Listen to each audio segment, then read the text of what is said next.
दूसरी बात कहा कि मैं जाने के बाद में आ, बहुत लोगों को लगेगा कि कौन उत्तराधिकारी है। तो उत्तराधिकारी कोई नहीं रहेगा। उत्तराधिकारी मात्र क्या रहेगा? मेरा मैंने जो बताया हुआ धम्म जो है वही उत्तराधिकारी होगा। किसी को पद नहीं दिया, फिर कोई भी बड़े बड़े विद्वान भी होंगे तो भी किसी को भी पद नहीं दिया कि मैं जाने के बाद में उत्तराधिकारी कोई होगा। तो उत्तराधिकारी किसको बनाया बुद्ध ने? आनंद को कहते हैं यो वो आनंदमया। क्या कहते हैं बुद्ध? यो वो आनंदमया धम्मोच विनयोच देशितो पंयतो सो यो मम चयन सत्ता। सत्ता माने शास्ता। चयन, चयन करना मतलब मेरे जाने के बाद में आपका शास्ता धम्म होगा। धम्मोच विनयोच, आपका शास्ता विनय होगा। देशितो, देशितो अर्थात देशना। मैं जाने के बाद जो देशना दे रहा हूं, जो उपदेश दिया है, वही आपका जो शिक्षा है, वो उपदेश है, वही आपका उत्तराधिकारी होगा। और इसको पहिया च, इसमें पहिया माने प्रज्ञा से देखना है आपको। तो इसलिए बुद्ध ने ये दो संदेश बड़े महत्वपूर्ण दिए कि मेरे जाने के बाद में, बुद्ध जाने के बाद में कोई भी आपका शास्त्रा पुरुषों में, व्यक्तियों में नहीं होगा। तो आपका शास्त्रा धम्म होगा, विनय होगा, उपदेश होगा, बुद्ध की देशना होगी। और दूसरा जो आनंद को कहा था उन्होंने कि उसके ऊपर जिसका नाम चुंदलवार था, उनके ऊपर कोई आक्षेप नहीं लेना। और जाते जाते उस समय एक सुभद्र नाम का भी भिक्षु आता है और फिर उनके साथ भी संदेश करके, जिसको अत्तदीप भव हम कहते हैं, बहुत ही सुंदर संदेश दिया। इस प्रकार बुद्ध का माघ पूर्णिमा के पार निकलने के बाद में जो जहाँ से जो घोषणा की, वहां से निकलते निकलते निकलते वैशाली में आए। वैशाली, वैशाली एरिया था वो। उसके बाद में निर्वाण जहाँ कहते कुशिनारा पाव में, वहां तक जो है 14 प्रवचन उन्होंने दिए।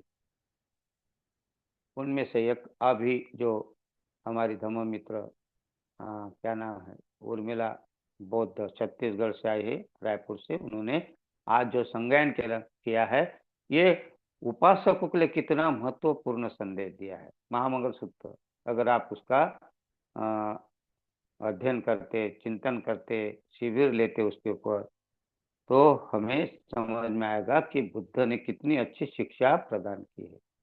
उसमें कहा है, क्या कहा है? 38 प्रकार के मंगल में एक मंगल का है कि कालेन धम्म सवनम, कालेन धम्म साकच्छा, एतंग मंगलम उत्तम। बहुत ही सुंदर उपदेश है उसमें ने। उचित समय पर धम्म का श्रवण करना है, उचित समय पर धम्म पर चर्चा करना है। इस प्रकार बुद्ध ने कितनी सुंदर उपदेश दिया है हमें लिए। ये इसलिए मैं माघ पूर्णिमा के बारे में आपको बताना था। पिछले बार हमने तीन बंधन के ऊपर कहा था। तीन बंधन का अर्थात वो गाथा से हम शुरुआत की थी। पथव्या एक रज्यन सज्ञे सवा गमने नवा, सज्ञे सवा गमने नवा। सज्ञे स माने स्वर्ग, स्वर्ग में भ्रमण करने से भी। अब बड़ा कंफ्यूजन होता है नहीं क्या, स्वर्ग कहाँ से आया बुद्ध धर्म में, है ना? बहुत ही अच्छा मतलब ये जो शब्द है ना, बहुत ही महत्वपूर्ण है। क्या कहते बुद्ध? पथव्या एक रज्यन, एक राजा, एक राजा का प्रभुत्व सारे पृथ्वी पर अगर होगा, पथव्या माने पृथ्वी, ये पृथ्वी के ऊपर अगर किसी एक राजा का आधिपत्य होगा सब, तो क्या कहते हैं?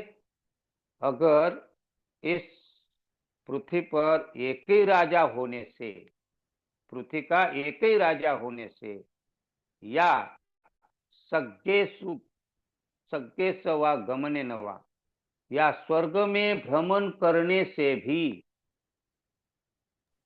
या सर्वलोकाधिपति पच्चेन, या ये सर्व भूमंडल पर, सभी आकाश मंडल पर, सभी ये संपूर्ण संसार में, ब्रह्मांड में भी कोई किसी एक ही अधिपत्य होने वाला अगर होगा, उसका भी राज्य होने से ये तीनों श्रेष्ठ नहीं है। तो श्रेष्ठ क्या है? सोतापत्ति फल वरण, सोतापत्ति फल प्राप्त करना, ये सबसे श्रेष्ठ है। स्वर्ग में घूमने से भी श्रेष्ठ है, एक राजा होने से भी श्रेष्ठ है, संपूर्ण संसार का आधिपत्य होने से भी श्रेष्ठ है श्रोतापत्ति फल। और ये श्रोतापत्ति फल मनुष्य ही प्राप्त कर सकता है, इस प्रकार बुद्ध ने कहा। अब यहाँ सज्ञे सुवा शब्द आया, सज्ञे सुवा, सज्ञे सुका अर्थ सज्ञ वग्ग, सज्ञ वग्ग, वर्ग, सुवर्ग, सुवर्ग उसको कहा जाता था उस समय कि जो लोग यहाँ ध्यान करते थे, आचरण करते थे और चिंतन करते थे, और लोगों के लिए जो कुछ पाया उन्होंने, वो लोगों को परोसते थे, उन लोगों को वो शिक्षा देते थे कि इस तरफ का ये ऐसा है कि सुवर्ग बनना, हाँ, कुवर्ग नहीं बनना है। अर्थात हम जो संसार में रहते हैं, तो हम संसार में क्या करते हैं? हिंसा करते हैं, चोरी करते हैं, व्यभिचार करते हैं, झूठ बोलते हैं, कठोर बोलते हैं, निंदा चुगली चाहड़ी करते हैं, व्यर्थ की बकबक करते हैं, लोभ में ज्यादा मस्त है, द्वेष में ज्यादा मस्त है, और अज्ञान से पूरे पूरे अंधकार में भरे हुए हैं। तो इसको कहा है कुवर्ग। लेकिन इसको समझकर जो ऊपर उठता है, दान करता है, जिसको कहते हैं दान करता है, शील का पालन करता है, समाधि का अभ्यास करता है, उसको कहा है सुवर्ग। तो ऐसे ही इस संसार में लोग हैं दो प्रकार के, एक तो कुवर्ग है और एक तो सुवर्ग है। तो इसलिए बुद्ध ने ऐसे लोगों के बीच की बात की है, सवर्ग सुवर्ग सज्ञे सु। तो इस प्रकार सज्ञे सुवा गमनेन वा। तो अभी हम इसमें कहते हैं कि दानं ददन्तु श्रद्धाय, जो श्रद्धा पूर्वक दान देता है, श्रद्धा पूर्वक, मेरा नाम हो इसलिए नहीं, मेरा पेपर में नाम आए, अखबार में नाम आए इसलिए नहीं, अगर ऐसा जिसका मंशा जिसकी रहती है कि मेरा फूल देकर स्वागत होना चाहिए, मेरा अखबार में नाम आना चाहिए, लोगों ने मेरी स्तुतिगान करना चाहिए, तो वो अगर दान देता है तो वो नील है, उसका कोई कर्म नहीं बनता, इसका कर्म कुकर्म होता है, क्योंकि उसके पीछे जो भाग है जिसको कहते हैं लोभ। हाँ, और लोभ के लिए हम कहते हैं कि अभिज्ञा वेरमणि कहते हैं, अर्थात लोभ में हम फंसे हुए हैं, कहीं ना कहीं हमें आकर्षण है, लोभ है कि मेरा नाम होना चाहिए, और इसलिए मैं देता हूं, तो वो दान दान में होता है। इसलिए बुद्ध ने कहा कि जो श्रद्धा पूर्वक, जिनकी श्रद्धा है, जैसा कि हम एक परिवार चलाते, कुटुंब चलाते, वो कुटुंब का सारा भार हम पर रहता है, मुखिया के ऊपर, तो मुखिया उसकी पूरी देखभाल करता है, पूरी देखभाल करता है, उनके लिए कोई ऐसा नहीं रखता है कि इसने ये क्या चाहिए, लड़के बच्चों को क्या चाहिए, घर कैसा चला, सब कुछ व्यवस्था करता है। उसके पीछे उसका हेतु क्या रहता है? मेरा नाम होना चाहिए, ऐसा नहीं होता है। वो उसका हेतु क्या रहता है वहां? कि मेरा फर्ज है, मेरा कर्तव्य है, वो नाम होने के लिए नहीं करता। इसी प्रकार दान ऐसा ही देना चाहिए कि ला मतलब नाम के लिए नहीं करना है, फूल मिलना चाहिए, अखबार में नाम आना चाहिए के लिए नहीं होता है। इसलिए यहाँ का श्रद्धा है, दानं ददन्तु श्रद्धा है। लेकिन श्रद्धा कब बढ़ेगी हम देखेंगे। फिर कहते शीलं रखन्तु सबदा। तो शील रखन्तु, शील रखना, शील का पालन करना, और शील का पालन करना, और तीसरा है भावना भीरता हुंतु, शील का पालन करने के बाद में समाधि की तरफ जाना, समाधि का अभ्यास करना। ये तीन बातें जिसमें दान, शील और समाधि, इसको इसको सुगति कहा गया, इसको सुवर्ग कहा गया। इसको कहा गया सुवर्ग या सुगति। और ये शील या कुछ ये कुशल कर्म नहीं है ये, लेकिन इसको पुण्य क्रियावत्थु कहते हैं। ये तीन बातें जो है ना, दान, शील और समाधि, इसको पुण्य क्रियावत्थु कहते हैं, ये पुण्य कर्म कहते हैं इसको, ये कुशल कर्म नहीं है। और इसीलिए इसमें जो 10 प्रकार के पुण्य कर्म होते हैं, और ये 10 प्रकार के पुण्य कर्म जब हम करना शुरू करते, तब हम अपने आप कुशल कर्म मिलना शुरू हो जाते। तो ये प्रकार का ये जो अब हम अध्ययन करेंगे तब हमें धीरे धीरे पता चलता है। इसलिए धम्म श्रवण करने के लिए, धम्म चर्चा करने के लिए, हमें ऐसा वातावरण निर्माण करने के लिए क्या करना पड़ता है, ये इस प्रकार के आयोजन करना पड़ता है वर्ग के। अब ऑनलाइन वर्ग है, और इससे भी ज्यादा बहुत पावरफुल वर्ग होता है धम्म वर्ग, जहाँ ऑफलाइन सभी लोग मिलते, उसमें एक दूसरे की चर्चा करते। चर्चा करना चाहिए। प्रवचन अगर मैं दूंगा तो मैं ही बता रहा हूँ और आप सुन रहे, लेकिन आपको फिर वहाँ जो बातें कुछ बड़ी बड़ी बात कहेंगे या कोई छोटा मोटा अगर नहीं समझ में आएगा तो आपको समझ में नहीं आएगा। लेकिन आप अगर वर्ग में बैठते तो आप उसकी शंका समाधान पूछ सकते हैं। तो इसमें आपका जो है वो अध्ययन बढ़ता है, आपका चिंतन बढ़ता है। तो इसीलिए ऑफलाइन में धम्म वर्ग का बड़ा आवश्यकता होता है। और इसीलिए धम्म वर्ग ये एक माध्यम है। और दूसरा है धम्म शिविर। धम्म शिविर में जाना है, लेकिन हम लोग धम्म शिविर में कितने लोग जाते हैं, कितने बहानेबाजी करते हैं। तो हमें बहानेबाजी नहीं करना चाहिए। हमारे पास बहुत समय रहता है, हमारे पास बहुत समय है, लेकिन हम समय का उपयोग कहाँ करते हैं हमें पता नहीं होता है। और इसीलिए हम शंका में जाते, कुछ शंका में जाते। और बुद्ध धम्म में ये जो बातें कहा है कि कौन जाएगा धम्म वर्ग में, तो ये है बंधन पहला सत्काय दृष्टि। कौन जाएगा, क्या होगा वहां, ये जो बातें मन में आती है तो यह है सत्काय दृष्टि। वहां क्या होने वाला है, कौन आने वाला है, क्या धम्म वर्ग में आएगा, क्या सिखाएगा, ये है सत्काय दृष्टि। और ये सत्काय दृष्टि से निर्माण होती है कुशंका। तो आज हम कुशंका यानी विचिकित्सा कहते, विचिकित्सा के ऊपर हम लोग देखने वाले। तो दूसरा बंधन जो बताया है वो है दूसरा बंधन विचिकित्सा। हमें श्रोतापत्ति फल प्राप्ति के लिए 3 बंधन तोड़ना पड़ता है। और 3 बंधन तोड़ने के लिए हमें पहला बंधन है, सबसे बड़ा रूढ़ा है, सबसे बड़ा अड़थड़ा है, सबसे बड़ी बाधा है, वो है सत्काय दृष्टि। सत्काय दृष्टि में हमने पक्के दृष्टिकोण बना के रखे। हाँ, मैं हूं तो मैं हूं, तो मैं क्या है, मैं ब्राह्मण हूं, मैं क्षत्रिय हूं, मैं वैश्य हूं, मैं शूद्र हूं, मैं उच्च हूं।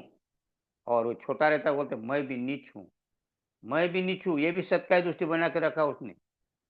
और ये सत्काय दृष्टि के कारण हम आगे नहीं बढ़ सकते। तुम्हें ऐसा करना चाहिए, ऐसा करना चाहिए, हाँ गंगा सागर जाकर वहां का पानी पीना चाहिए, ये सत्काय दृष्टि है, चिंतन नहीं है। तो हम फिर वहां, किसी को क्या लगता है अब वहां जाकर गंगा सागर में क्या होगा, ये अगर ये आ गई शंका, कुशंका। नहाने से क्या होगा, यह है कुशंका। चिंतन चिंतन करके कोई भी बात नहीं करते, वो कुशंका में जाती है, सत्काय दृष्टि में जाती है। हाँ, इतने सत्काय दृष्टि नहीं तो हम कहते गर्व से कहो कि हम हिंदू है, ये सत्काय दृष्टि है। गर्व से कहते कि हम जय भीम वाले हैं, ये सत्काय दृष्टि है। गर्व से कहो कहते ना, लेकिन सत्काय दृष्टि कैसे बांधती कि मैं हिंदू हूं, मैं मुसलमान हूं, मैं ईसाई हूं, मैं सिख हूं, मैं अमुक अमुक हूं, ये हम आइडेंटिटी देते, हम आइडेंटिटी देते मतलब जो देकर देते कि मैं अमुक हूं, तो यह है सत्काय दृष्टि। और यही हमें ऊपर वो आगे विकसित नहीं होने देती, और उसके पीछे पीछे कुशंका चली आती। कुशंका माने विचिकित्सा कहते पाली में। अब सीधा सीधा शब्द विचिकित्सा, चिकित्सा, चिकित्सा हम कहते हैं, चिकित्सक कहते हैं, चिकित्सक माने डॉक्टर। और डॉक्टर क्या करता है, चिकित्सा करता है, निदान करता है। और निदान करता है और कहता है कि तुम्हें ये बीमारी है। हाँ, फिर वो निदान करता है, और हम लोग क्या करते, घर में बैठकर बुखार आ गया तो गोली खा लेते। हाँ, फिर कौन सा निदान है क्या निदान पता नहीं चलता, फिर वो थोड़ी देर के लिए ठीक हो जाता है, बुखार ठीक हो जाता है, फिर 2-4 दिन के लिए फिर पता चलता है, डॉक्टर के पास कहता है, तुम्हारे हड्डी में बुखार है, तुम्हारे में ऐसा है वैसा है, वो इस प्रकार का बुखार है, टाइफाइड होने वाला बुखार है, जो फिर वो निदान करता है, उसको चिकित्सा कहते हैं। और उसके अनुसार वो दवाई देता है, औषधि देता है, ऐसा ही औषधि नहीं देता है। तो इसीलिए क्या कहते हैं यहाँ चिकित्सक। और ये क्या विचिकित्सा, भी माने दूर, चिकित्सा से दूर, जो चिकित्सा के दूर रहते, चिंतन नहीं करते, अध्ययन नहीं करते, तो उसको कहा है विचिकित्सा। और फिर विचिकित्सा नहीं तो मतलब दूर है, चिकित्सा से दूर है, निदान से दूर है, बहुत दूर है। तो निर्णय क्या लेते, बिना सोचे समझे निर्णय लेते कोई भी, तो उसको कहते बिना सोचे समझे निर्णय लेना, फिर वो गलत हो जाते। और गलत होने के बाद में फिर क्या होता है कि पछताना पड़ता है, अरे ऐसा हो गया, ऐसा हो गया, निर्णय नहीं लगता ना। तो कुशंका में हम ऐसे बह के जाते, फिर बहानेबाजी करते, उसको कुशंका कहते, विचिकित्सा कहते। कैसा, अभी उदाहरण के लिए, अगर आपको कहीं जाना है, मान लीजिए आपको धम्म वर्ग में जाना है, तो कोई धम्म वर्ग में जाना है, तो अगर कोई आपको धम्मचारी अगर कोई बताने आ गए, भाई कल धम्म वर्ग में आना है, तो आप हो बोल देते, बिना सोचे समझे निर्णय लेते, इनको प्रभाव है भैया इसका धर्मचारी का, तो बोल दो हो। हाँ, और बोल देते आपने हो, आऊंगा, और दूसरे दिन आते नहीं। फिर दूसरे दिन जब नहीं आते, दूसरे दिन नहीं आते, तो फिर मिल गया उनको, तो फिर क्या कहते हम, अरे तुम क्यों नहीं आए थे, तो फिर वो वहां फिर हम कुछ ना कुछ कारण बताते, कुछ ना कुछ, अरे मेरे को ये काम था, अरे मेरी बीबी बीमार थी, अरे मेरे बच्चों का स्कूल में छोड़ना था, या जो भी कुछ भी कारण, एन केन कोई भी कारण ऐसा बहाने करके हम, तो ये क्या है कि हमें स्पष्टता नहीं थी, किसकी, किसकी स्पष्टता नहीं थी, हमें धम्म वर्ग में क्या होगा जाने का, क्या होगा धम्म वर्ग में, क्या होगा इस धम्म शिविर में। तो इस प्रकार ये कुशंका, ये चिकित्सा से दूर है, हम चिकित्सा नहीं की ना क्या होता है, तो हाँ, तो इसीलिए चिकित्सा न करने के कारण, तो इसीलिए हमें क्या है कि कुशंका में हम फंसते हैं। तो इस प्रकार की कुशंका में फंसते हैं, तो ये हम छोटी मोटी कुशंका देखें तो बहुत सारी है, और इसीलिए हम सोतापत्ति फल प्राप्त नहीं कर सकते। हम कहते हैं कि हाँ हम बौद्ध है, बराबर बौद्ध है, लेकिन बौद्ध होने के बाद मैं ये करता हूँ, मैं वो करता हूँ, हाँ, फिर हम सफेद कपड़े पहनते, नीले कपड़े पहनते, हम बौद्ध है क्योंकि हमारा बाना है, हमारा ये यूनिफॉर्म है, लेकिन अंदर क्या है, अंदर कुशंका से भरे रहते हैं। और इसीलिए हम सोतापन्न फल प्राप्त नहीं करते, सोतापत्ति मार्ग पर भी नहीं रहते। तो इस विचिकित्सा में बहुत सारे ऐसे बातें हैं, लेकिन उनमें से महत्वपूर्ण जो है विचिकित्सा किसको कहते हैं। विचिकित्सा मैंने शंका करना अलग है, लेकिन कुशंका, कुशंका में रहना, ब्रह्म वर्ग में क्या होगा, ये कुशंका है, शंका नहीं है, कुशंका है कि क्या मिलेगा वहां। मालूम है धम्म वर्ग में बैठते पूजा करेंगे, बैठेंगे, थोड़ा प्रवचन देंगे, तो उससे क्या होगा, पेट भरेगा, हाँ, कुछ खाने को मिलेगा, कोई ला कर दे देगा। तो कुछ लोग खाली खाने को लिए मिलता है, धम्म वर्ग में या धम्म से कोई ऐसा कार्यक्रम रखो घर में, तो इसके कार्यक्रम के बाद खाने को मिलेगा, तो सभा में खाने को मिलेगा, तो लोग खाने के लिए जाते हैं। ये विचिकित्सा है, क्योंकि हमने पता नहीं चलता ना हमें कि हम क्या कह रहे, तो किसी घर में पूजा रखा है, फिर हम लोग पूजा रखते, परितान रखते, हाँ, नामकरण का रखते, शादी का रखते, अंतर संस्कार रखते, फिर घर में सोचता है कि वहां जाना है, तो उन्होंने उसमें लिखा रहता पत्रिका में या इंफॉर्मेशन देते हैं, तो होगा, और 11 बजे प्रीति भोज होगा या खाने का होगा या जो भी ऐसा उसमें बताया जाता है। तो ये आदमी सोचता है कि 10 बजे पूजा होगी, 10 बजे कोई आया नहीं होगा, तो 10:30 बज जाएगा, फिर 10:30 के बाद में वो करते करते 11:30 12 बजे तक तो वो पूजा चलेगा, 12 बजे तक चलेगा, हाँ, वो जो भी करेगा पूजा पाठ, भिक्षु आएगा या भिक्षु उपासक आएगा, जो भी आएगा, और फिर उसका खाने का होगा, तो घर से वो 12:30 बजे निकलता है और आखिरी आखिरी में बैठता है। उनका स्थान यही अंदाज रहता है, वो पूजा थोड़ा आखिरी आखिरी का रहता है और फिर खाने का मिलता है बराबर। तो ये क्या है? ये है सत्कार दृष्टि, दिखाई नहीं देती हमें। तो ये हमें पूजा में जाना चाहिए, शुरुआत में जाना चाहिए।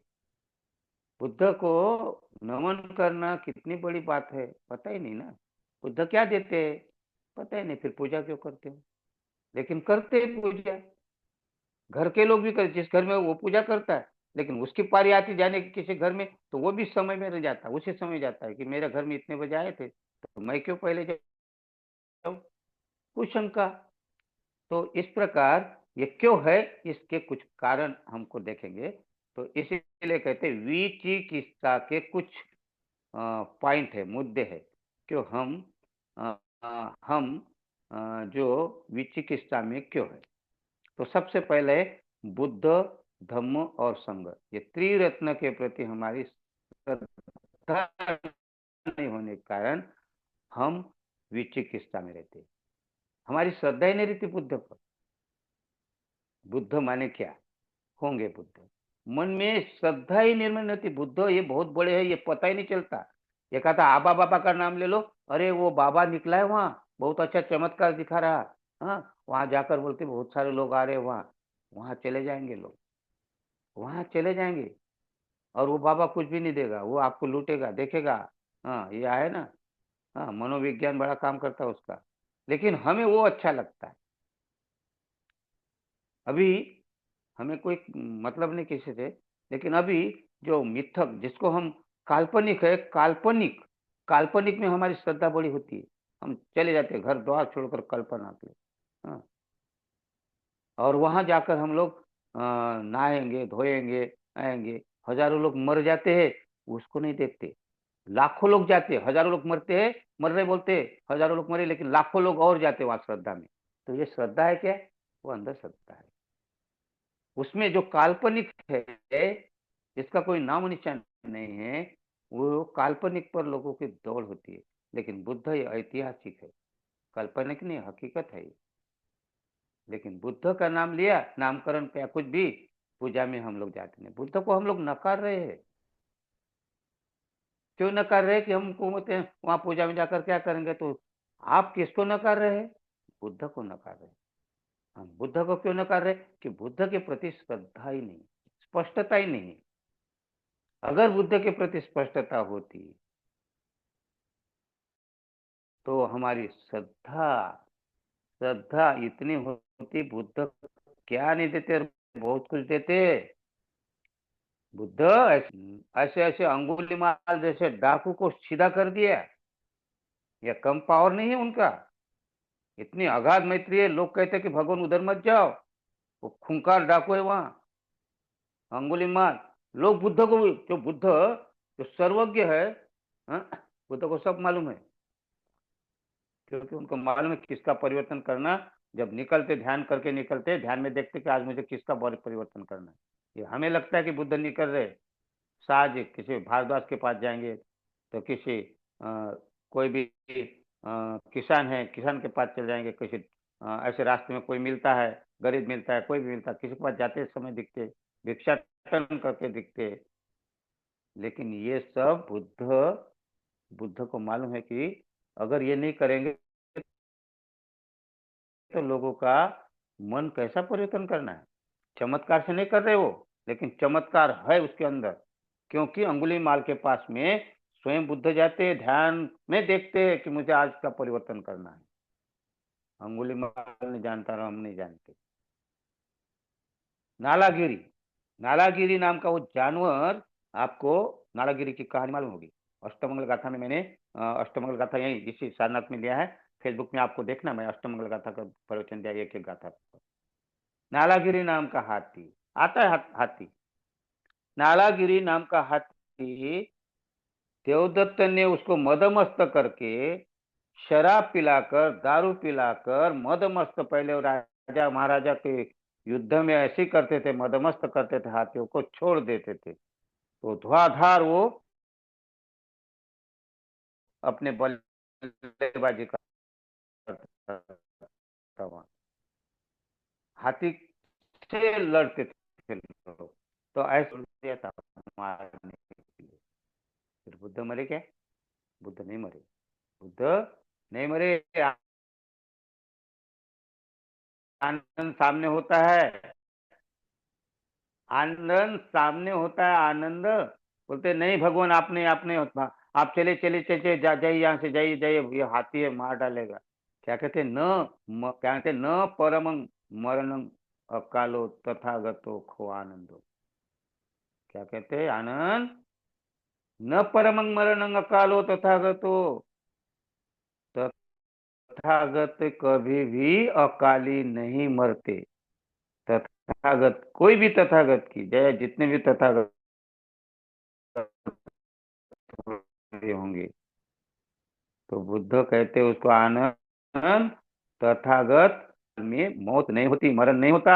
तू बाजू हट, तू नहीं जानेगा। तथागत का कुछ नहीं होगा, मृत्यु नहीं आती अकस्मात। बुद्ध अकस्मात मृत्यु नहीं आती। बुद्ध ने 3 महीने के पहले घोषणा की थी कि मैं अमुक अमुक दिन में हाँ निर्वाण प्राप्त करूंगा। तो ये अकाली मूर्त है क्या उनकी? उन्होंने सुनी, उन्होंने अपना भविष्य बता दिया कि मैं अमुक, और इसमें 1 मिनट भी इधर उधर नहीं हुआ, उसी समय महापरिनिर्वाण होता है। इसलिए बुद्ध, लेकिन आनंद को भरोसा नहीं हो रहा था, कैसा होगा? क्योंकि अब बुद्ध कुछ भी कहेंगे तो भी आनंद को विश्वास नहीं होता, क्योंकि आनंद श्रोतापन्न भी नहीं थे ना उस समय। तो फिर उनको तो बुद्ध ऐसे ही दिखते हैं ना, आदमी के समान, तो आएगा हाथी मारेगा। लेकिन बुद्ध को नहीं जानते, हम भी बुद्ध को नहीं जानते। हम अगर बुद्ध की पूजा करते हैं ना, हमारे सामने हमारा दैवत है, उनका अगर आप मनन से श्रद्धा से अगर उनके 3 बार नमन करते करते देखते उनका हाथ कैसा है, कौन से मुद्रा में है, हाँ, मुस्कुराहट कौन सी है, हाँ, तो इस प्रकार बुद्ध को देखेंगे ना तो आपका मन प्रसन्न होना चाहिए वहाँ। श्रद्धा में 2 बातें महत्वपूर्ण, एक प्रसन्नता और दूसरी महत्वाकांक्षा। ये महत्वाकांक्षा और प्रसन्नता, ये बुद्ध के पास श्रद्धा बढ़ाती है। लेकिन हम घर में भी श्रद्धा नहीं रहती ना, हमारी कहाँ रहती है। और इसीलिए हम श्रोतापन्न कितने दूर है, कुशंका में रहते हैं, बुद्ध क्या देगा। करो, खाली पूजा करना है करो, सबके सामने करो, 3 बार नमन करो, कैसा करो क्या करो ये भी नहीं मालूम रहता है। हाँ, पंचांग प्रणाम कैसा करते हैं? अरे तिब्बत के लोग देखिए, साष्टांग नमन करते, प्रणिपात कहते हैं उसको। इतनी श्रद्धा से वो कहते हैं, और एक नहीं, हजारों हजारों उनका गिनती करते हैं उन लोग, कि इतने प्रणिपात मैं करता हूँ, इतनी श्रद्धा उन लोग की होती है। शरीर भी अच्छा रहता है उनका, स्वस्थ होता है, प्रणित प्रणित प्रणिपात करते उसका। और हम तो 3 बार नौवंदन कर ऐसा ऐसा सैल्यूट करते, जैसे किसी सैल्यूट साहब को ऐसा सैल्यूट कर रहे। बुद्ध को सैल्यूट करने की बात है क्या? बुद्ध के पास झुकना पड़ता है, कमर तक झुकना पड़ता है ऐसा नमन करने के लिए। और फिर ये जो झुकना है, ये श्रद्धा से आता है। और नहीं ऐसा किया तो अकड़ आती है, अहंकार आता है कि मैं क्यों झुकूं। तो बुद्ध को हम समझे ही नहीं। तो विचिकित्सा में हम पहला पहला है कि बुद्ध के प्रति हमें शंका है, विचिकित्सा है कि ये क्या देगा। अगर वो देता तो झुकते, लेकिन बुद्ध बहुत कुछ देते हैं, ये उन्हें पता नहीं। मैं बड़ा, कभी कभी हमें अंध भक्तों का या अंधश्रद्धा जिसको कहते हैं ना, तो जहाँ जो हकीकत है उनके सामने नहीं झुकते। और जो हकीकत नहीं, कोई हुआ ही नहीं, ईश्वर नहीं हुआ, कोई कुछ भी नहीं हुआ, उसके चाहे पत्थर हो कुछ भी हो, वहां झुकते हैं। तो ये विचिकित्सा में हम कितने हम पीछे हैं। तो बुद्ध को नहीं झुकते, तो धम्म का भी ऐसा है। बुद्ध धम्म क्या कहते हैं? अष्टांगिक मार्ग है अपना। अष्टांगिक, किसी ने कहा अष्टांगिक मार्ग से बुद्ध तो प्राप्त हो सकता है, उसमें भी शंका है। अब अष्टांग मार्ग का एक ही एक क्या है, 8 अंग का जो धम्म है, आर्य अष्टांगिक मार्ग कहते हैं। सम्यक दृष्टि से शुरू होता है, सम्यक दृष्टि, सम्यक संकल्प, हाँ, सम्यक वाचा, सम्यक कर्मा, सम्यक आजीव, सम्यक वीर्य, सम्यक स्मृति, और सम्यक समाधि। तो ये जो है सम्यक समाधि आखिरी में है। तो इससे निर्वाण प्राप्त होता है, बुद्ध तो प्राप्त होता है। शंका आती है कहाँ होगा इसमें। हम शुरुआत में सम्यक दृष्टि नहीं समझे तो वहां तक कहाँ जाएंगे। हमें सम्यक दृष्टि समझ में आई क्या? त्रिरत्न बौद्ध महासंघ के वर्ग होते हैं इसके ऊपर। और सम्यक दृष्टि समझाने के लिए कोई भी धर्माचारी कम से कम 6 महीने के पहले 6 महीने कम से कम सम्यक दृष्टि समझाने के लिए लगते, 6 माह। और आप एक ही दिन में चारों आठों अंग बता देते। हाँ, एक ही दिन में नहीं, 10 मिनट में। तो आप बताइए कि हमें सम्यक दृष्टि कितनी समझ में आए, क्या है सम्यक दृष्टि? तो उधर कहाँ तक जाते, लेकिन हम शंका में आते हैं, धम्म क्या, आर्य अष्टांग मार्ग से क्या होगा? शंका में। आर्य अष्टांग मार्ग नहीं तो हम पारमिता की बात लेते। पारमिता, पारमिता कौन सी है? तो हम क्या कर सकते हैं? शंका में आ गए, सत्काय दृष्टि में आ गए। सत्काय दृष्टि और कुशंका पास पास में ही है। बहुत खतरनाक बंधन है सोतापत्ति फल प्राप्ति के लिए। और इसीलिए हम बोलते हैं जरूर कि सोतापत्ति फल प्राप्त करेंगे, लेकिन हम कुशंका में रहते। फिर संघ के प्रति शंका, संघ के प्रति कुशंका। संघ कौन सा संघ है, इसको खाने के लिए नहीं मिलता इसलिए भिक्षु बन गया। पहले ही हम अंदाजा लगा देते। फिर कोई भिक्षु है बना भी तो हमारी श्रद्धा ऐसी निपुण होते रहे, ये भिक्षु है, त्याग किया, हाँ ये भिक्षु है। फिर उसको समझते भी नहीं भिक्षु सही है कि गलत है।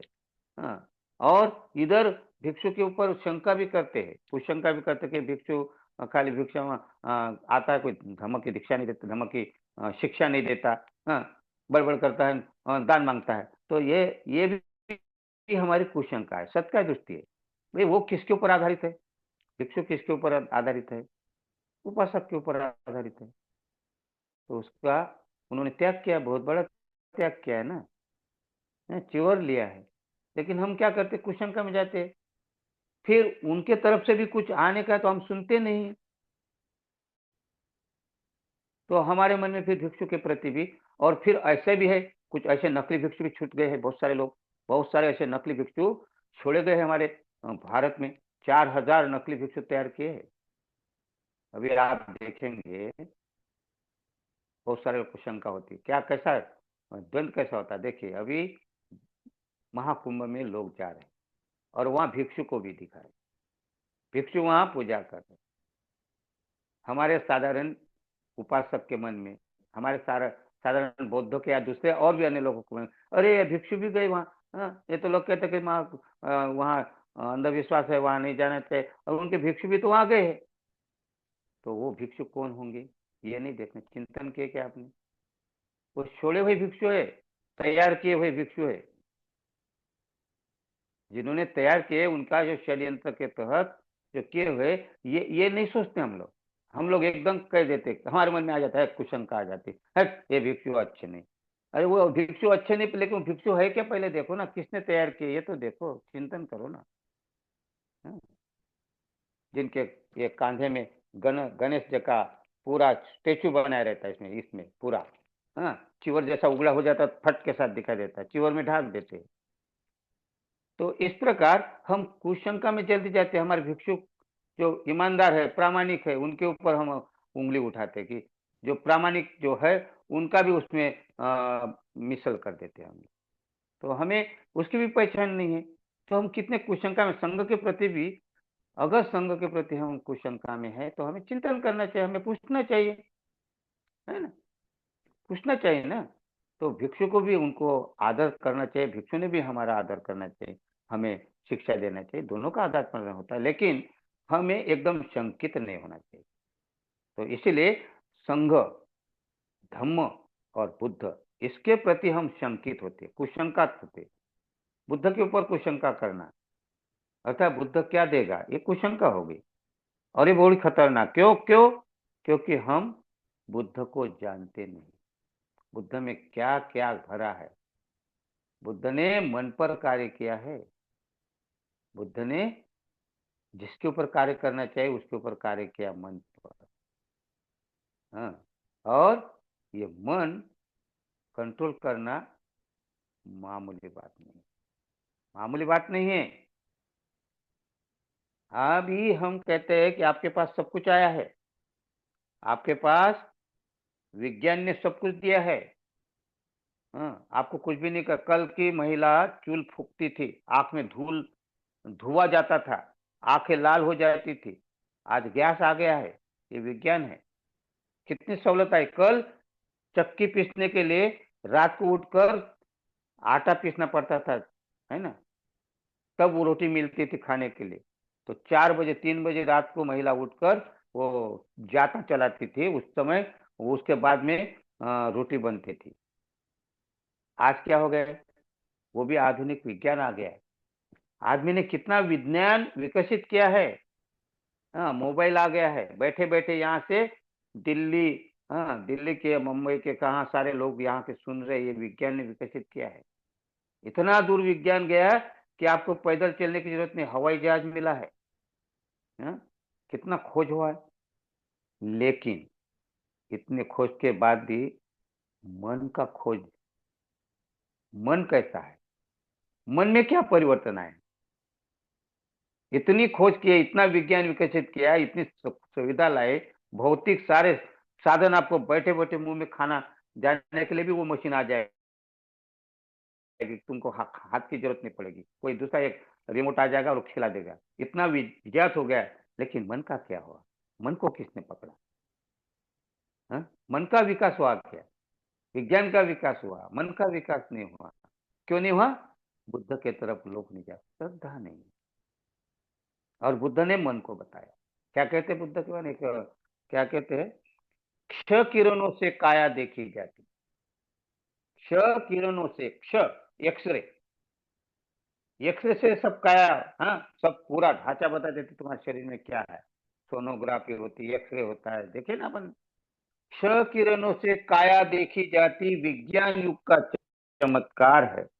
मगर मन में क्या गजब भरा है, प्रज्ञा बिन सब बेकार है। प्रज्ञा नहीं है, प्रज्ञा नहीं है, इसलिए मन को हम पकड़ नहीं सकते। और मन को पकड़ नहीं सकते इसलिए मन, बुद्ध ने बताया, मन को बुद्ध ने पकड़ा। और तब बुद्ध ने बताया कि मन को पकड़ो। हाँ, विज्ञान, बुद्ध तो उस समय मन को पकड़ा था। बुद्ध, आपको मालूम है, बुद्ध यहाँ से वहां तक जाते थे, आपको पता ही नहीं। श्रीलंका भी गए बुद्ध। आपने बुद्ध और उनका धम्म पढ़े होंगे, नहीं पढ़े होंगे तो देखना, पढ़ना। उसमें एक जगह में आया है, बुद्ध घोड़े में सवार होकर जा रहे हैं, व्यापारी को, व्यापारी का रूप लेकर घोड़े में बैठकर जा रहे हैं। बुद्ध और उनके धम्म में बाबा साहब ने लिखा है। कैसे गए होंगे घोड़े में? बुद्ध कभी भी कोई भी जानवर के ऊपर नहीं बैठे। हाँ, पैदल चले, भिक्षु के, इसलिए तो भिक्षु पैदल चलते। लेकिन आप बुद्ध ने कभी किसी को कहना तो क्या, तो एक चमत्कार से घोड़े पर बैठकर व्यापारी का रूप लेकर लोगों को मतलब कैसा परिवर्तन करना है उनको मालूम है। इसलिए क्या नाम है, नालागिरी का जब कहते हैं ना, वहाँ नालागिरी का कैसा हाथी छोड़ दिया। लेकिन बुद्ध की ताकत देखिए, पावर देखिए। बुद्ध क्या कहते हैं, नाक आ गया उधर से, आनंद नहीं हट रहा सामने से, आनंद सामने है, नहीं भगवान, नहीं भगवान, आप पाओ, आप भाग जाओ, भाग जाओ। लेकिन बुद्ध कहते नहीं आनंद, तो बुद्ध बाएं हाथ से आनंद का हाथ पकड़कर ऐसा, बाहु पकड़कर ऐसा बाजू में करते हैं बाएं हाथ से, और हाथी आ जाता है। और हाथी क्या ऊपर ऐसा हाथ रखते हैं, जैसे हाथ रखते हैं। और बुद्ध गाथा कहते हैं, क्या कहते? माही कुंजरो नाग मासदो, माही दुखंग ही नाग मासदो।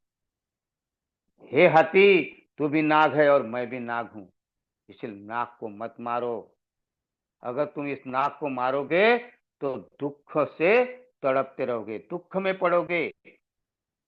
बुद्ध उस जानवर को अपनी भाषा बताने, जानवर समझ रहा है कितना बड़ा पावर है। ये समझ में आता है क्या? चमत्कार कहते हैं ना, बुद्ध ने नहीं दिखा है। कोई ऐसा है क्या? बुद्ध के सामने ऐसा माथे में हाथ रखकर बुद्ध कहते हैं कि है माही कुंजरो, कुंजर माने हाथी, माही कुंजरो नाग मासतो, हे हाथी, ये नाग है और तू भी नाग है, तो इसलिए नाग को मत मारना। नाग माने हाथी भी होता है। माही दुख ही नाग मासदो। और क्या कहते हैं? नहीं, नाग हत्त सकुंजरो न सुगति होंती, ये तो परथ। अगर तू नाग को मारेगा तो तू सुगति को प्राप्त नहीं होगा, दुर्गति को प्राप्त होगा। और ये सुना, और हाथी पीछे हट गया और सुन को लेकर मट्टी लेकर बुद्ध के माथे में सा लगाता है और बुद्ध को 3 बार प्रणाम करता है। और नाग मतलब जानवर, जानवर भी कितना समझदार, देखिए कि पीछे पीछे हटता है, पीछे पीछे हटता है, पीछे हटता है, लेकिन बुद्ध को पीठ नहीं दिखाता है। जब तक बुद्ध ओझल नहीं होते उसके उधर, वहां तक ऐसा पीछे पीछे जाता है। हाँ, बुद्ध की तरफ ऐसा ऐसा पीठ करके नहीं जाता है सीधा। हम लोग तो बुद्ध के विहार में जाते तो भी हम कैसे भी इधर से उठे धकाधक चले, कोई ध्यान नहीं रहता, हम होश में नहीं रहते। तो क्या बुद्ध को समझेंगे, क्या कुशंका हमारी, कैसी कुशंका में? तो इसलिए बुद्ध और धम्म और संघ, इन तीनों को जो अगर अपन समझेंगे तो बुद्ध धम्म संघ पर कुशंका यानी विचिकित्सा में नहीं रहना चाहिए। और विचिकित्सा में है हम, क्योंकि इसलिए बुद्ध की पूजा नहीं करते ठीक से। पूजा च पूजनीयानम, पूजा च पूजनीयानम कहते हैं कि जिसकी पूजा करना चाहिए। पूजा के लायक कौन है इस संसार में? कौन है पूजा के लायक? तो पूजा के लायक है माँ बाप, उसके बाद में अपना कल्याण मित्र, उसके बाद में बाबा साहेब, बाबा साहेब हमारे कल्याण मित्र, और फिर बुद्ध। तो जो पूजा के लायक है, आपको लगता है कि ये पूजा के लायक, उसकी पूजा करना चाहिए। और पूजा का अर्थ उसको अगरबत्ती मोमबत्ती क्यों लगाते हैं उसका कारण है, लेकिन पूजा का अर्थ ये नहीं कि हाथ जोड़े और कुछ मिलेगा, ऐसा नहीं है। पूजा का अर्थ हम आदर सत्कार करते हैं उनका। माता पिता का आदर सत्कार करना मतलब रोज हाथ जोड़कर उनको प्रणाम करना, ऐसा नहीं है। उनकी सेवा करना, उनके लिए खाने के लिए समय पर खाना देना, उनके लिए सोने के लिए उसका बिस्तरा लगा देना। हाँ, क्योंकि उन्होंने हमारे लिए जन्म दिया, हमें ये दुनिया दिखाई। तो उस माँ बाप के लिए क्या हाथ जोड़कर उनके सामने रहना ये नहीं है, तो उनकी सेवा करना, उसको पूजा कहा है। बाबा साहब ने जो हमारे लिए किया, कल्याण मित्र जो भी होंगे हमारे, कल्याण मित्र की बातें नहीं सुनते हम लोग। कल्याण मित्र वाला वहां मत जाओ तो वहीं चले जाते। तो कल्याण मित्र हमें समझ में नहीं आए। और जब हमें कल्याण मित्र समझ में आएगा तो कल्याण मित्र किसको कहते, ये जब जिस दिन समझ आएगा तब हमें लगेगा हाँ, कल्याण मित्र हमें सलाह देता। लेकिन कल्याण मित्र किसको कहते पता ही नहीं। तो कल्याण मित्र बाबा साहब थे, अब बाबा साहब नहीं है। लेकिन बाबा साहब के बाद में जो कल्याण मित्र, जो विद्वान है, अध्ययन करते, ध्यान करते हैं, हाँ, जो जिनको अनुभव है, ऐसे वो कल्याण मित्र बना सकते हैं। लेकिन कल्याण मित्र को भी हम समझते नहीं। कुछ शंका है, अरे ये क्या, इसको क्या आता होगा, ये तो आदमी के समान दिखता है आदमी, ये क्या सलाह देगा, ये क्या श्रोतापन्न है? तो इस श्रोतापन्न देखने की शक्ति भी नहीं ना अपने पास में, है क्या? श्रोतापन्न आदमी को जान सकते आप? नहीं जान सकते, क्योंकि हम श्रोतापन्न नहीं है। और इसीलिए हम इस शंका में रहते हैं। तो कल्याण मित्र बुद्ध है हमारे। कल्याण मित्र बुद्ध, अर्थात बुद्ध को पूजा करते हम, तो उनकी पूजा किस प्रकार की करना चाहिए? तो मोमबत्ती क्यों लगाते, अगरबत्ती क्यों लगाते, हाँ, फूल क्यों चढ़ाते? उसमें धम्म है, फूल में धम्म है, अगरबत्ती में मैत्री है, और मोमबत्ती में प्रज्ञा है। मोमबत्ती जब जलाते प्रकाशित तो उसमें प्रज्ञा है। अगरबत्ती जब उसकी खुशबू लगाते तो इसमें संग है, मैत्री है, संगम शरणं गच्छामि है, उसमें मैत्री है। और मोमबत्ती लगाते तो बुद्धं शरणं गच्छामि है, बुद्ध है, उसमें प्रज्ञा है। और धम्मं शरणं गच्छामि, फूल अगर चढ़ाते हैं तो धम्मं शरणं गच्छामि, धम्म है वो, फूल धम्म है, अनित्यता बताती है वो। धम्म अनित्यता सिखाता है कि सारा संसार अनित्य है, तुम भी अनित्य हो। तो ये बुद्धं धम्मं संघं शरणं गच्छामि, ये जब समझेंगे, चिंतन करेंगे, तो आपकी कुशंका से आप दूर हो जाएंगे। लेकिन इतना ही नहीं है, उसके कुछ उपाय है ये कुशंका में। तो दूसरा जो बात है वो है कि बुद्ध की स्पष्टता आती है। फिर बुद्ध क्या है, तो फिर हम कहते हैं इति पिसो भगवा अरहं सम्मा संबुद्धो। हाँ, तो बुद्ध के 9 प्रकार के जो गुण है उसको समझना पड़ेगा। और जब तक हम गुण नहीं समझेंगे तो हमारी विचिकित्सा दूर कैसे होगी? और उसके लिए हमें वो गुणों को देखना पड़ेगा। और उसमें गुण है, पहला इति पिसो, पहला भगवा, फिर दूसरा क्या कहते, अरहंत, तीसरा सम्मा संबुद्ध, सम्यक संबुद्ध, चौथा विद्याचरण, पांचवा विद्याचरण संपन्न, सुगतो सुगति, छठवा लोकविदु, सातवा अनुत्तर, पुरुष धम्म सारथी, आठवा, और सत्ता देव मनुष्यानम, ये नौवा। ये नवगुण में एक एक गुण का परिभाषा, एक एक शिविर, एक एक दिन का लेक्चर हो सकता है, एक एक गुणों पर एक दिन कम पड़ता है। और जब इसमें 9 दिन तक अगर इसमें आप इसका शिविर करेंगे और तब आपको बुद्ध समझ में आएगा, तब आपकी थोड़ी सी किंचित, जैसा बिजली कौन जाती है, बिजली बरसात में थोड़ा प्रकाश होता है, उस प्रकाश में कुछ झलक होती है, कुछ चीजें दिखती है, इस प्रकार का नवगुण का आपको श्रद्धा ऐसी झलक मिलेगी आपको, श्रद्धा। और तब आपकी श्रद्धा झलक जिसको कहते हैं वो निर्माण होगी। लेकिन तब तक नहीं होगी, तब तक हम कुछ शंका में रहते, बुद्ध को नहीं समझे, हम धम्म को भी नहीं समझे, संघ को भी नहीं समझे। धम्म के 6 गुण है और फिर 9 गुण फिर संघ के है। तो ये 9 गुण संघ के, 6 गुण धम्म के और 9 गुण बुद्ध के, ये जब हम स्पष्टता आती, समझ आ जाती, तब हमारी श्रद्धा, फिर आप कहेंगे कैसे, नत्थी में शरणंगाइयम, फिर कहेंगे नत्थी में शरणंगाइयम, बुद्ध धम्म संघ में शरणं वरम, तब कहेंगे। तब तक तो हम खाली हाँ बोलो, बुद्धं शरणं गच्छामि बोलो, नत्थी में शरणं गरम, कोई पूजा करो, कहीं भी नामकरण हो, भिक्षु आता है, उपासक आता है, कोई और भी जानकार आता है, बोल देता हाँ हो गया। फॉर्मेलिटी निभाते, वो फॉर्मेलिटी नहीं है बुद्ध, आपको तो माला माल कर देंगे, माला माल कर देंगे अगर बुद्ध की मन से श्रद्धा से पूजा करेंगे तो। लेकिन हम कुशंका में है, विचिकित्सा में है। बुद्ध ही नहीं समझ में आ गया तो बहानेबाजी करते, निर्णय लेने की क्षमता नहीं होती, इसको कहते हैं विचिकित्सा, निर्णय लेने की क्षमता नहीं होना, बहानेबाजी करना। हाँ मुझे बुद्ध मालूम है, बुद्ध ने ये किया, वैसा किया, ऐसा किया, ये बातें नहीं है। बुद्ध का हर हर पग अगर हम देखते हैं, बुद्ध को समझना पड़ेगा। हाँ, इतना अच्छा बुद्ध है कि अष्टा मंगल गाथा में, एक एक गाथा में बुद्ध का जो बुद्ध का प्रताप है, बुद्ध का पावर है, बताया गया उसमें। चिचा नाम की गौतमी, हाँ, चिचा नाम की एक वेश्या, हाँ, उसका क्या हाल होता है, मार का क्या होता है, आड़वक नाम का जो यक्ष होता है उसका क्या हाल होता है, सच्चक नाम का एक बहुत ही बकवाजी, हाँ, उसको कैसा परिवर्तन कर देते, बकर नाम का एक, हाँ, उसको कैसा कैसा कैसा परिवर्तन, बड़े बड़े, आज इतना नहीं हम लोग, ये तो बड़े बड़े महान थे, महान लोगों का परिवर्तन भी कर दिया। ऐसे बुद्ध को मामूली समझते हैं हम लोग, नहीं समझना चाहिए।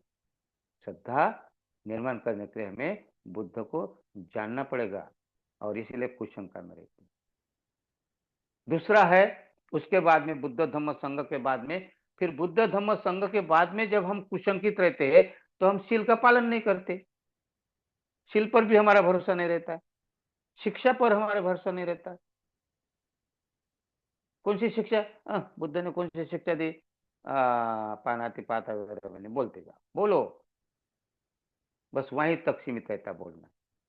लेकिन बुद्ध ने जो शिक्षा दी उसका अनुसरण करने के लिए मन में बहानेबाजी करते हैं, करते क्या हम लोग, शिक्षा का अनुकरण करते हैं क्या बुद्ध की। बुद्ध ने शिक्षा दी है पंचशील, बुद्ध ने शिक्षा दी अष्टशील।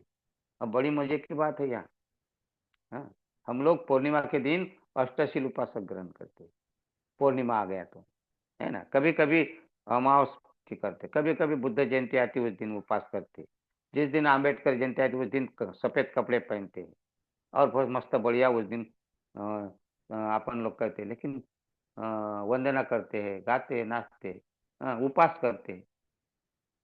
तो ये उपोषति कुशंका है, इसमें सत्य दृष्टि है और कुशंका है, पता ही नहीं उपासक किसको कहता है।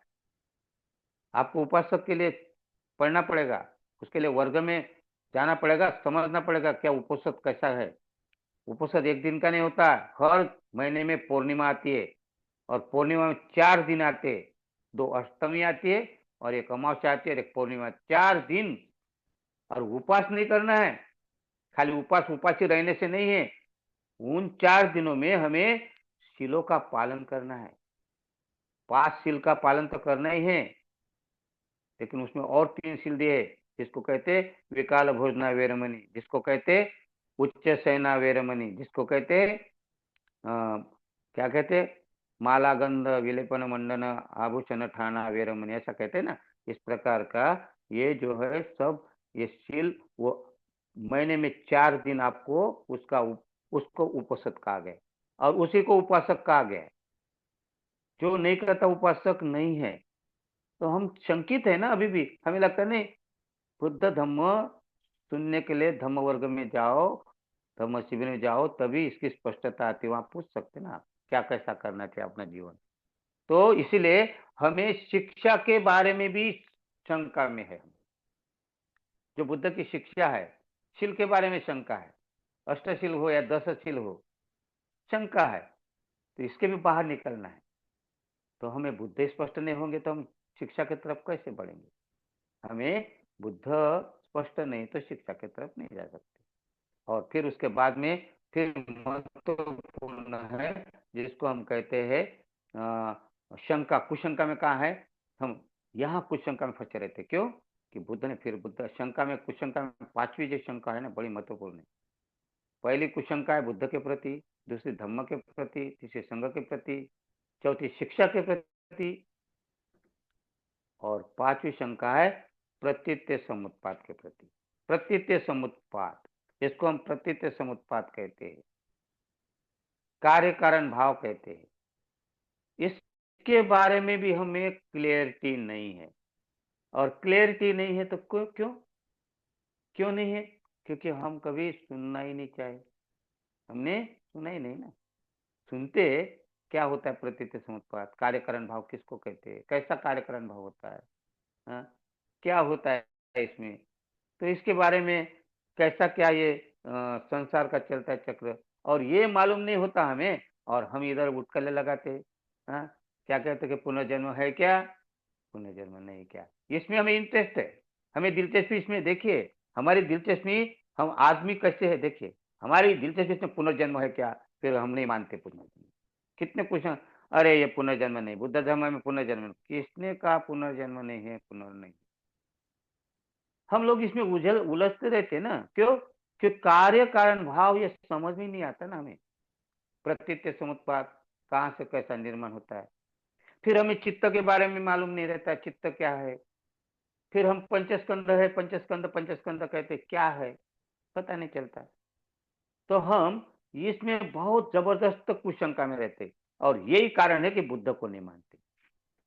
ये कारण है, क्योंकि कार्य कारण भाव ही नहीं समझा। बुद्ध की महत्वपूर्ण शिक्षा, जो महत्वपूर्ण शिक्षा है बुद्ध को क्या कहते हैं, ऐसा कहते कि जब बुद्ध तो प्राप्त हुआ ना, तो सबसे पहले क्या प्राप्त हो, पहले क्या दिखा बुद्ध को, सबसे पहले बुद्ध को क्या दिखा, तो सबसे पहले बुद्ध को दिखा पुब्बानु अनुसति। पुब्बानु अनुसति, पूर्व जन्म का ज्ञान हुआ बुद्ध को। उनका कहाँ का पूर्व जन्म में ज्ञान हुआ, वो सारा वो पुनर्जन्म देख रहे थे अपने। अब यहाँ तो बुद्ध ने कहा है अनेक जाति संसारम संधा विस्तंग अनिविस्तंग, कहते हैं ना बुद्ध, आप लोग भी सुने होंगे, अनेक जाति, अनेक जाति माने जन्म, अनेक जन्म हुए, अनेक जन्म हुए, बुद्ध कहते हैं। और तब भी हमें पुनर्जन्म पे शंका है। मैंने कहा ना कल के वो प्रवचन में कहा कि हमें कितनी शंकित है, कुशंकित है, हाँ? अरे इतना बुद्ध कहते अनेक जाति संसारम, हर कोई इसका उदाहरण देता है, हाँ? संधा विसंग अनिविसंग, कितना जन्म जन्म तक तड़पता रहा, फिर जन्म लेते रहा, फिर दुख भोगते रहा, हाँ? ये बुद्ध ने कहा। तो अनेक जन्म हुए बुद्ध के, तो ये क्या गलत बता रहे क्या बुद्ध? और बाबा साहब ने भी बुद्ध को अपनाया, और बाबा साहब की बात आती है, कोई कोई कहते बाबा साहब पुनर्भव बोलते अपने इसमें, पुनर्भव। और पुनर्जन्म बोल सकते आप, ऐसा नहीं है, लेकिन नहीं समझते पुनर्जन्म तो पुनर्भव बोलना है ना। तो वहां कंफ्यूजन नहीं है कुछ भी। आप पुनर्जन्म बोल सकते उसको, या पुनर्भव बोल सकते, क्योंकि पुनर्भव मतलब, पुनर्जन्म मतलब वही जन्म, जैसा मैं अभी नागरत्न दिख रहा हूँ, है ना। तो ये चेहरा अगर मरने के बाद यही चेहरा नहीं आएगा, ये चेहरा नहीं आएगा, ऐसा का ऐसा नहीं आएगा। इसीलिए वो उसको पुनर्जन्म हम लोग कहते हैं, लेकिन पुनर्जन्म ऐसा ही चेहरा होगा तो आएगा, ऐसा होता है। लेकिन ये चेहरा नहीं आएगा, पुनर्भव, ये जो घटक हमारे जाने के बाद फिर घटक मिलकर जो दूसरा चेहरा आ सकता है, लेकिन चित्त वही रहता है, चित्त वही रहता है जो अंदर का रहता है। तो इसीलिए उसको पुनर्भव कहा गया है। तो लेकिन ये अभी समझना पड़ेगा, इसे शिविरों में जाना पड़ेगा, आपको वर्ग में जाना पड़ेगा, सुनना पड़ेगा। इसके लिए आज जो उपाय है इसके, ये प्रतीत समत्ववाद का जो सिद्धांत है, मैं यहाँ सिद्धांत समझाऊंगा नहीं, बहुत बड़ा है वो, बहुचक्र कहते हैं उसको, बार बार हम उस बहुचक्र में घूमते हैं। तो बाबा साहब ने पुनर्भव की बात कैसे की, आप देखिए, आखिरी के पन्ने देखिए, बुद्ध और उनका धम्म में। बुद्ध और उनका धम्म बाबा साहब ने लिखा है ना, पवित्र ग्रंथ मानते, अमानत मानते बहुत सारे लोग। बहुत सारे लोग तो उसको अगरबत्ती लगा कर पूजा करते, आप पढ़ते नहीं, घर में रखा है किताब वो। बहुत सारे लोगों में देखा, मैं किसी घर में गया, मैंने दान दिया था उनको, और उसके घर में देखा तो, अरे मैंने बुद्ध और उनका धम्म दिया था ना आपको, भगवान बुद्ध और उनका धम्म हो, कहाँ है? वो निकालते तीसरे में, वो जो बहुत दूर रहता है और उसको झटकता है, ऐसा झटकता है। तो क्या है ये, क्या है? इसको कहते हैं कि किताब तो दिया है लेकिन पड़ा है एक कोने में, और झटक, जब कोई आता है तो कब झटकता होगा, वो क्या पता, तो उसने पढ़ा ही नहीं है। हमने बुद्ध धम्म पढ़ा ही नहीं है, और हम बड़े अटकले लगाते कि धम्म मैं पढ़ा हूँ, बार बार पढ़ा, बार बार पढ़िए। बाबा साहब ने आखिरी के पन्नों में क्या लिखा है, उसमें आखिरी के पन्नों में उसको कहते हैं याचना, स्वदेश लौटने की याचना। आप पढ़ लेना, क्या लिखते उसमें, बुद्ध के लिए याचना करते बाबा साहब, साइक्लोपीडिया से लिया उन्होंने। क्या कहते हैं बाबा साहब ने, क्यों लिया उसमें बुद्ध और उनके धम्म में? तो बाबा साहब खुद उसमें याचना करते, क्या कहते, हे महामानव। वैसा महामानव शब्द नहीं उसमें, हिंदी में बुद्ध और उनका धम्म में आनंद कौशल जी ने पुरुषोत्तम लिखा है, और पुरुषोत्तम का अर्थ होता है सबसे उत्तम पुरुष, श्रेष्ठ पुरुष, इसलिए बुद्ध को ही उत्तम पुरुष कहा गया है। तो हे महामानव, मैं सर्व भावना से तथागत की शरण ग्रहण करता हूं। बाबा साहब ने लिखा है, एक एक शब्द पढ़ लेना आप उसमें का, कुछ मेरे को नहीं आएगा, लेकिन आप उसको पढ़ेंगे तो पता चलेगा कि बाबा साहब ने क्या याचना की, बाबा साहब ने कौन सी याचना की। क्या कहते, हे महामानव, मैं सर्व भावना से तथागत की शरण ग्रहण करता हूं, कि जिनकी ज्योति निर्बाध रूप से दसों दिशा में व्याप्त है, दसों दिशाओं में व्याप्त है। तो मेरी कामना है, मैं कामना करता हूं, क्या कहते हैं बाबा साहब, मैं कामना करता हूं कि आपके उस सुखावती लोक में जन्म ग्रहण करूं। आप जन्म ग्रहण करो कहते, बताइए, क्योंकि जब भी मैं आपके उस लोक को देखता हूं तो जानता हूं कि तीनों भवों से समस्त श्रेष्ठतर है, तीनों भवों की, बताइए, तीनों भव की, काम भव, हाँ क्या कहते, काम भव है ना, क्या क्या भव है, तीन भव है ना, तो उसमें कहते हैं हम लोग तो काम भव में है, दूसरे भव में नहीं है, रूप भव में नहीं है हम लोग, और अरूप भव में भी नहीं है, लेकिन हम अरूप लोक में भी नहीं, मतलब अरूप लोक में भी जन्म नहीं है हमारा अभी, रूप लोक में भी नहीं, और काम भव में है।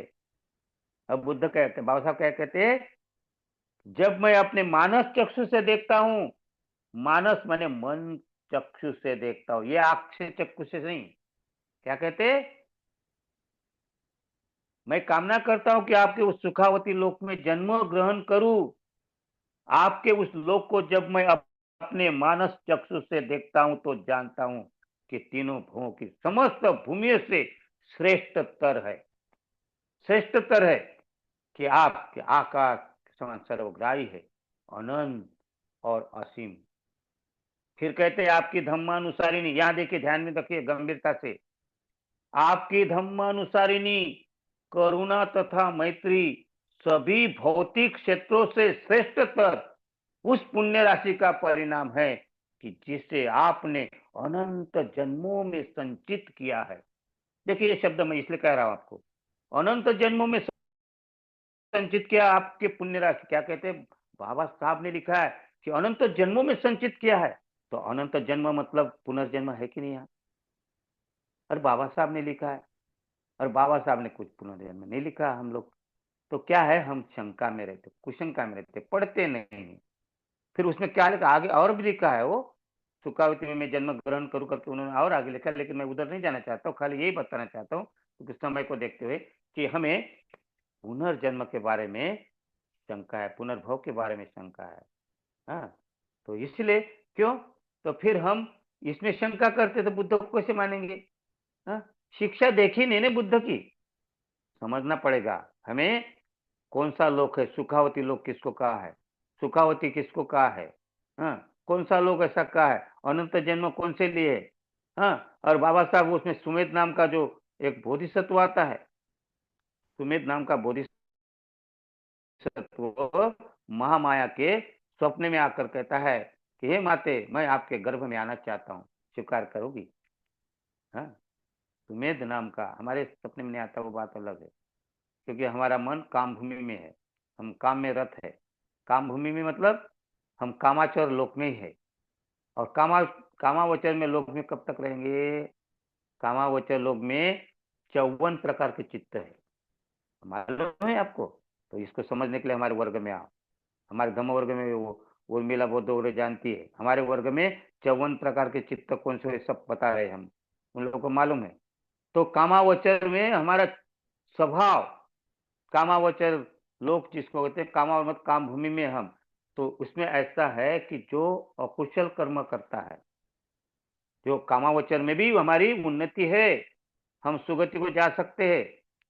लेकिन जो अभी भी शंका में है, कुशंका में है, और जो हिंसा करते, चोरी करते, व्यभिचार करते, झूठ बोलते, कठोर बोलते, चुगली चाड़ी निंदा करते, व्यर्थ की बकबक करते, लोभ करते, द्वेष करते और अज्ञानता में फंसे हुए हैं, ये लोगों का जो कामावचर में रहते रहते जब जन्म होता है तो अपाय भूमि में होता है। अपाय भूमि माने जिसको अपाय भूमि 4 प्रकार के लोग का है उस अपाय भूमि में। एक तो कहा है उसको, एक को कहते हैं तिरच्छन लोक यानी प्राणी लोक, दूसरा है प्रेत लोक, तीसरा है नरक लोक, चौथा है असुर लोक। ये 4 भूमि में हमारा जन्म होता है। लेकिन कामावचर में रहते रहते हमारा जो है अभी अभी कुछ अच्छा पुण्य कर्म किया है करके हमारा मनुष्य लोक में जन्म हुआ है। और इस लोक में, मनुष्य लोक में मन है, भैंस को मन नहीं है। बाबा साहब ने कहा रेडा को, भैंस को मन नहीं है। हाँ, वो घास खाता है और पानी पीता है, सो जाता है और रहता है। लेकिन आदमी को मन है विचार करने के लिए, सोचने के लिए, विचार मंथन चिंतन करने के लिए मन है। अगर इस मनुष्य लोक में अगर चिंतन नहीं किया, मनन नहीं किया, तो ऐसे ही एक दिन हम मरकर जानवर बनेंगे, या प्रेत लोक में जाएंगे, या नरक लोक में जाएंगे, या फिर जो भी भूमि। लेकिन अगर हम चिंतन करते यहाँ और कुशल कर्म करना, मतलब दानं ददन्तु श्रद्धाए तिलंग रखन्तु सबदा भावना भीरता हंतु, ये दानशील और समाधि की तरफ हमारा मन विकसित करने के लिए लगाते हैं, तो हमारा जन्म मनुष्य लोक में हो सकता है, सुगति को प्राप्त हो सकता है। और इसमें जब हम परिपूर्णता प्राप्त करते तो इसी से कुशल कर्म निर्माण होते। कुशल कर्म मतलब ये 10 पुण्य कर्म है, ये पुण्य कर्म कुशल कर्म नहीं है, लेकिन पुण्य कर्म है। लेकिन इसका भी फायदा होता है कि मनुष्य लोक में फिर से हम आ सकते हैं, फिर हमें चांस मिल सकता है अगले जन्म में, फिर हम ध्यान की तरफ बढ़ सकते। कुशल कर्म करते करते जब हम कहते हैं तो देवभूमि में जन्म होता है, 6 देवभूमि। और 6 देवभूमि जिसका नाम मैंने कल भी बताया, आज भी बताता हूँ। एक का नाम है चतुर्महाराजिक देवता, तुषित देवता, तांतीस देवता, यामा देवता, निर्माण रति देवता और निमित्त रति वशवर्ती देवता। ये 6 देवलोक में आपका जन्म होता है, मतलब सुगति कहते हैं इसको, सुगति में प्राप्त होते हैं। ये कहाँ पढ़ेंगे हम, कैसे पढ़ेंगे? अभी कामावचर चित्त में, 54 चित्त में से अगर हम इसमें विकास करते करते करते करते कामावचर चित्त से फिर हम रूपावचर में जाते, रूपलोक में जाते, रूपलोक में जाते जाते और रूपलोक में जाते और रूपलोक में जाते जाते श्रोतापन्न में जाते। वो कैसे जाते हैं, कैसे जाते हैं, हम अगले समय में देखेंगे। अगला हफ्ता हम देखेंगे कि कैसा इसका हम अध्ययन करेंगे, ध्यान कैसा करना है, इसका उपाय क्या है, ये कुशंका से बाहर निकलने के लिए। क्योंकि हम कुशंका में है, प्रतीत समुत्पाद, हम कुशंकित है। ये कुशंका से जब तक हम बाहर नहीं निकलेंगे तब तक हमें आगे बढ़ने का रास्ता ही नहीं मिलेगा। और इसलिए हम, इसका उपाय क्या है, ये प्रतीत समुत्पाद या जिसको भव भव कहते हैं, हाँ, बार बार जन्म होगा क्या, बहुत लोगों को शंका है। भव माने अगले बार में कहाँ जाएंगे, 84 योनि घूमना पड़ता, बोलते कि 84,000 योनि घूमना पड़ना पड़ना, ऐसा क्या कहा है ना, 84,000 घूमता क्या कोई? हाँ, क्या है 84,000 योनि? ये भी हम अगले सप्ताह में देखेंगे। 84,000 योनि नहीं है, लेकिन आदमी जब तक निर्वाण प्राप्त नहीं करता तब तक घूमता रहता है, भव चक्र में पड़ता रहता है। जब तक निर्वाण प्राप्त नहीं करता है ना, तब तक वो आदमी घूमते रहता है। 84,000 नहीं, कितने भी हजार जन्म लेना पड़ेगा, करोड़ जन्म लेना पड़ेगा, निर्वाण प्राप्त नहीं करता है तब तक आपको मुक्ति नहीं है। या आना ही पड़ेगा, क्योंकि आपकी तृष्णा बाकी होती है। तो क्या होता है, 84,000 क्या है, और रूपलोक, अरूपलोक, और फिर लोकोत्तर लोक क्या है, और फिर शंका में क्यों है, शंका का निवारण कैसा करना है, हम अगले हफ्ता में देखने की कोशिश करेंगे। आपने सुना, आपके अंतर्मन को प्रणाम करता हूं और यहीं रुकता हूं। सबको मैत्रीपूर्ण जय।